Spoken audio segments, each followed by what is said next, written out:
और देखिए बड़ी जानकारी ये है कि हिंडन एयरबेस पर शेख हसीना का विमान पहुंच गया है।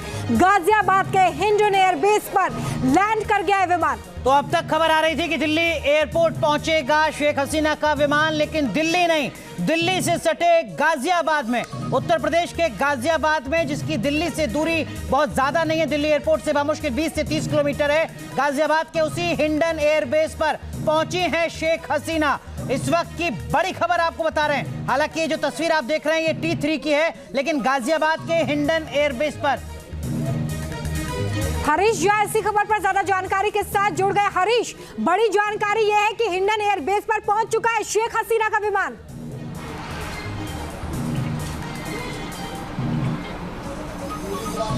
जी देखिए, बिल्कुल पहले ये खबर आ रही थी कि पालम के टेक्निकल एयरफोर्स का जो पूरा वहां पर पहुंच सकती है और लैंड वहां पर हो सकती है, लेकिन अब जो खबर आ रही है कि वो हिंडन एयरबेस पर जो है वो लैंड हुई है। और उसके बाद वहां पर जो सामने आ रही है खबर कि सबसे पहले जो प्लेन होगा उसके रिफ्यूलिंग किया जाएगा, उसके बाद अगर हो सकता है वो यूरोपियन कंट्री में कहीं पे असाइलम मांग सकती है। तो कई तरह की खबर अभी फिलहाल चल रही है इसको लेकर। पहले इनको पालम टेक्निकल एयरपोर्ट आना था, लेकिन अब यहाँ ना आकर वो हिंडन एयरपोर्ट पर जो है उनको जगह दी गई है और वहां पर हिंडन एयरपोर्ट पर अभी कुछ देर पहले ही वो लैंड हुई हैं।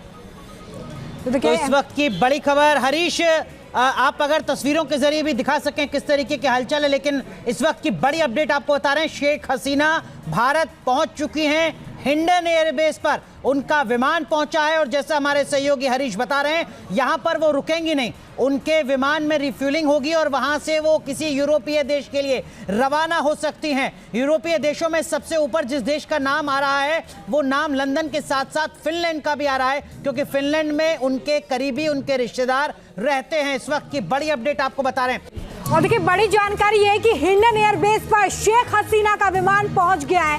गाजियाबाद के हिंडन एयरबेस पर लैंड कर गया है विमान। तो अब तक खबर आ रही थी कि दिल्ली एयरपोर्ट पहुंचेगा शेख हसीना का विमान, लेकिन दिल्ली नहीं, दिल्ली से सटे गाजियाबाद में, उत्तर प्रदेश के गाजियाबाद में, जिसकी दिल्ली से दूरी बहुत ज्यादा नहीं है, दिल्ली एयरपोर्ट से बामुश्किल 20 से 30 किलोमीटर है।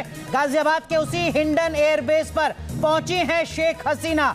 इस वक्त की बड़ी खबर आपको बता रहे हैं। हालांकि ये जो तस्वीर आप देख रहे हैं ये T3 की है, लेकिन गाजियाबाद के हिंडन एयरबेस पर।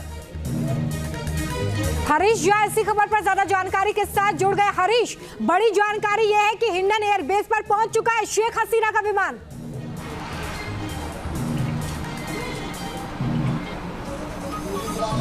जी देखिए, बिल्कुल पहले ये खबर आ रही थी कि पालम के टेक्निकल एयरफोर्स का जो पूरा वहां पर पहुंच सकती है और लैंड वहां पर हो सकती है, लेकिन अब जो खबर आ रही है कि वो हिंडन एयरबेस पर जो है वो लैंड हुई हैं। और उसके बाद वहां पर जो सामने आ रही है खबर कि सबसे पहले जो प्लेन होगा उसके रिफ्यूलिंग किया जाएगा, उसके बाद अगर हो सकता है वो यूरोपियन कंट्री में कहीं पे असाइलम मांग सकती है। तो कई तरह की खबर अभी फिलहाल चल रही है इसको लेकर। पहले इनको पालम टेक्निकल एयरपोर्ट आना था, लेकिन अब यहाँ ना आकर वो हिंडन एयरपोर्ट पर जो है उनको जगह दी गई है और वहां पर हिंडन एयरपोर्ट पर अभी कुछ देर पहले ही वो लैंड हुई हैं। तो इस वक्त की बड़ी खबर, हरीश आप अगर तस्वीरों के जरिए भी दिखा सकें किस तरीके के हलचल है, लेकिन इस वक्त की बड़ी अपडेट आपको बता रहे हैं। शेख हसीना भारत पहुंच चुकी हैं हिंडन एयरबेस पर, उनका विमान पहुंचा है और जैसा हमारे सहयोगी हरीश बता रहे हैं यहां पर वो रुकेंगी नहीं, उनके विमान में रिफ्यूलिंग होगी और वहां से वो किसी यूरोपीय देश के लिए रवाना हो सकती हैं। यूरोपीय देशों में सबसे ऊपर जिस देश का नाम आ रहा है वो